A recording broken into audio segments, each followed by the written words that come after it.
off with, I mean, you were benched for the first plays of the Saints game. Can you, I mean, would you care to share like what that was all about and how do you feel about how that went down? That was coach's decision, based off of what happened during the week, and I respect his decision. I was sick, and I didn't communicate well enough. And were you were fine with the discipline? Were you accepted and you're cool with it? I respect his decision. Is it disappointing to you that it happened? I mean, you're a captain and leader, right? The fact that you're not out there for the beginning of the year. I mean, I think it was a misunderstanding at the end of the day, but I mean, that's how it went down, and got to respect, how he feels about the situation and his judgment. Have there been any communication issues in the past or anything that, like, before this, or was this like the first time? I think it was the first time, really, something like this, so I don't foresee anything like this happening again. I feel like it's a bad look for a captain not to be out there for whatever reason. I mean, it's just a bad look for a starter. I mean, just in general. So, just don't, I guess put myself in that situation again. Kevin said today there have been no residual effects from it. It was just like that was last week. It's gone and Yeah, that's behind us. So, not worried about it. Nobody's in here worried about it. We talked to Joel yesterday. He was just saying how much missing the playoffs takes its toll. For you, like, how does that kind of disappointment manifest itself? I mean, for sure. I mean, it's a frustrating thing. I mean, visibly frustrated. Get home and just that kind of energy that you brought throughout the season. You have to try to hold on to that. Energy just can't. It's got to move. It's got to be in an environment or it leaves. It continues to move in it and display itself in different manners. But when you lose like that and then you feel like you have a disappointing season, you miss the playoffs. When you feel like you should have made it or you should have done better. That's when you lose the energy in the building, you lose the positivity, and things start to go into disarray. But as you can see, there's still a lot of positivity in here. Still a lot of guys who love being around, know each other, and playing the game at a high level. So it really keeps us up, especially knowing that we have underachieved, but we're not going to walk around with our heads held down. Amari Cooper talked about yesterday how talent doesn't guarantee you anything in the NFL. It just pretty much gives you a chance. Have you, these last 2 years, because you guys have had a lot of talent. I mean, I don't think anyone would say you guys are a bad football team. So have you been able to kind of put your finger on what the missing ingredient has been for you guys these last 2 years? So if I knew, I'd tell Kevin and AB at the end of the year. But we're just trying to figure it out all together. And right now, we don't really have the recipe to get wins as consistently as we like. But I think most of the pieces are here, and we just have to tighten a couple screws. And I know what your commitment is to the organization, winning championships here. So when it doesn't happen for all but one season, right, getting to the playoffs, like, do you ever question if the organization's going to be able to figure it out? I try not to put it on them. I try to put it on myself. How can I get better? How can I figure it out?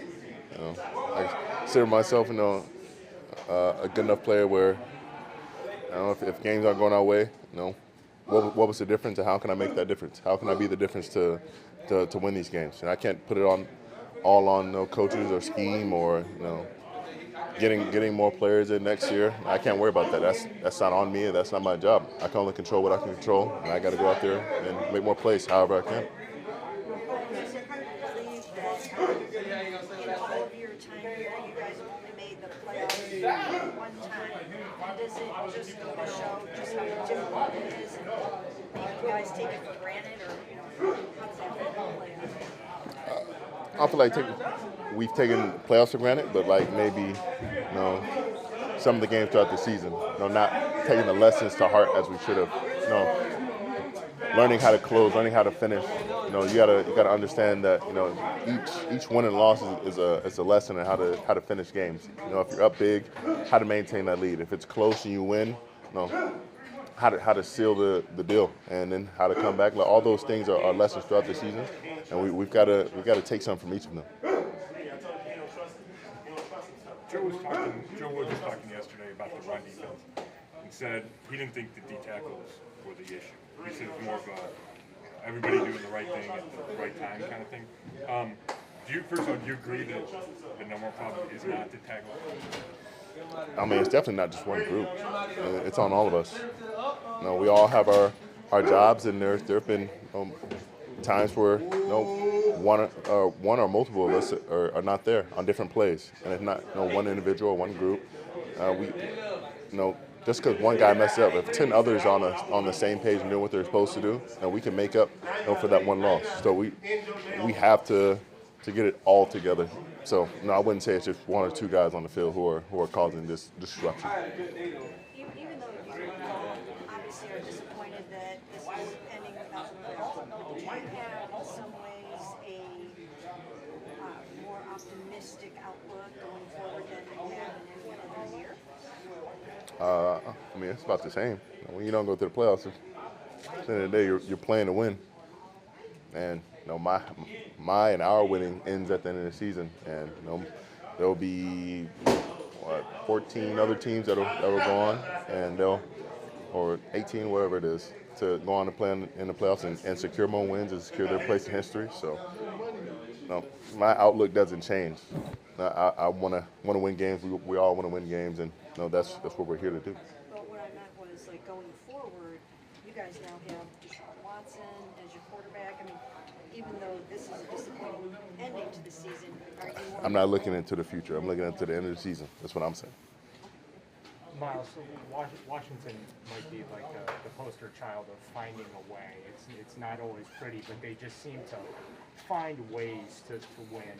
Just when you look at that offense, I know they made the quarterback change with Carson, but what has made that offense, I guess, in that group such a, I guess a tough group? Time of possession, running the ball well, throwing it when they have to, being gritty and physical up front, and try to knock people off the ball. And once you're able to hold on to the ball, I think they're number one in time possession. You'll hold on to the ball like that, you can really control the pace of the game and keep the score in your favor. They're looking for a spark by going back to Wentz. When you look at it, do you see a chance for sacks and turnovers just because he tends to hold the ball a long time looking to make something happen? I mean, he does tend to hold the ball sometimes, but we have to get the ball in his hands. They're definitely still looking forward to running the ball. They've had success. They have a winning formula, and keeping time of possession and marching down the field slowly but surely, and then getting points on the board. So we have to force them to lean on him in the pass game, and then we have to get after him.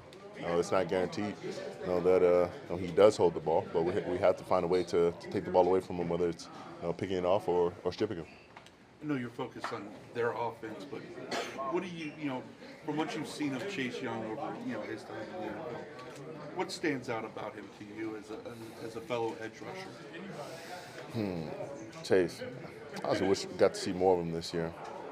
He reminds me of like the Bosa's, especially like Nick, being really good with his hands, being athletic, having a multitude of moves, being strong, also fast, and that unpredictability, where he comes off and he's able to get into a move out of the same set he would do 2 or 3 other moves. So he's mostly got the whole package with him. With Jadavian, he's obviously not been cleared from the concussion protocol yet, and he had a few other injuries this year. But when he's out there, it seems like he still plays at such an incredible high level. How important is he to you, still, and going forward, how much would you like to make sure that he's still with you? I mean, when he's out there, you feel his presence. He's there. He's setting the edge.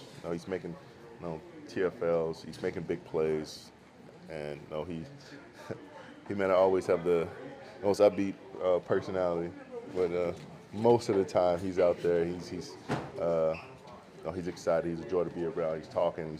He's chatting up. He's getting the guys ready to go, and then he does what he's supposed to do in a timely manner, and that's all you can ask for.